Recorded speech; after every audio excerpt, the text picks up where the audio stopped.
ANSEM est un bureau d'études qui a été créé en 1979, au moment où il y a une évolution réglementaire qui imposait une étude d'impact au dossier d'ouverture et d'extension de carrière. La mission que Simon Cassia nous a confiée est une mission, je dirais, de coordination. Nous mettons à disposition de Simon Cassia un chef de projet qui est donc là pour s'assurer que les études techniques soient cohérentes entre elles. La deuxième mission du chef de projet, c'est la rédaction de l'étude d'impact, qui est une mission spécialiste en elle-même.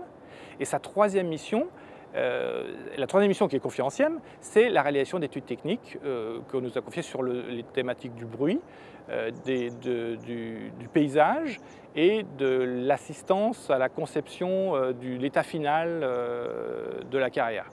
Une étude d'impact est composée de plusieurs pièces. Donc je n'aborde pas l'aspect étude technique, mais il comprend un dossier d'autorisation. Donc dans ce dossier d'autorisation, on décrit, je dirais, le projet, quelles sont les parcelles, les surfaces, quel est le phasage, tout ce qui traite, je dirais, la partie foncière et la partie propriété, etc. du dossier. Ça, c'est la partie demande d'autorisation. Après, il y a le corps de l'étude d'impact qui est constitué d'une dizaine de chapitres, pour simplifier, dont un chapitre très important qui est la motivation économique du projet.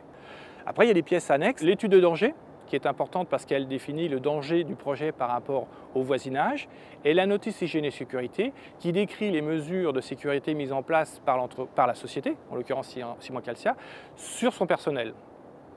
Enfin, il y a une dernière pièce très importante pour le grand public, c'est le résumé non technique de l'étude d'impact, qui est un document de quelques pages qui s'exprime en termes simples et qui décrit le projet d'une façon la plus intelligible possible, sans pour autant tomber dans un raccourci simpliste.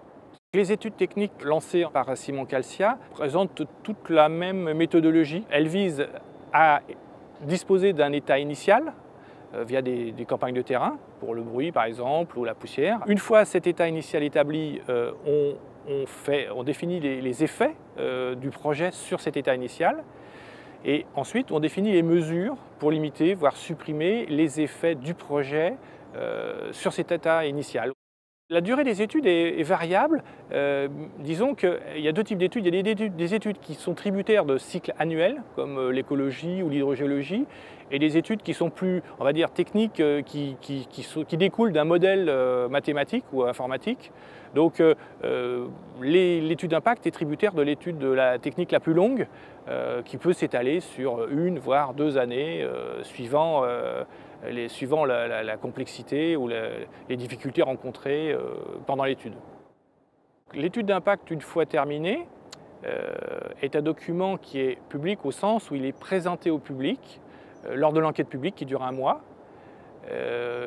Et ultérieurement, ce document est archivé par les services de la préfecture et il peut être consulté via les services environnement des préfectures concernées.